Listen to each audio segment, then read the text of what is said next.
అన్నమయ్య జిల్లా రాయచోట్ల మంత్రి నారా లోకేష్ జన్మదిన వేడుకలు సేవా కార్యక్రమాలతో హోరెత్తాయి. రాజంపేట పార్లమెంట్ టీడీపీ అధ్యక్షులు సుగవాసి ప్రసాద్ బాబు ఆదేశాల మేరకు పట్టణంలోని ప్రభుత్వ ఆసుపత్రిలో రోగులకు పండ్లు, బ్రెడ్లు పంపిణీ చేశారు.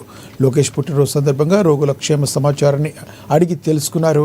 రాష్ట్ర అభివృద్ధిలో లోకేష్ కీలక పాత్ర పోషిస్తున్నారని, యువతకు ఆయన స్ఫూర్తి ప్రదాత అని చెప్పారు. పార్టీ అధ్యక్షులు సుగవాసి ప్రసాద్ బాబు గారి ఆదేశాల మేరకు ఈ రోజు గవర్నమెంట్ హాస్పిటల్లో బీదలకు బ్రెడ్, ఫ్రూట్స్ పంపిణీ చేయడం జరిగింది. మనకు ఎంతో సంతోషకరమైన దినం ఈ పొద్దు.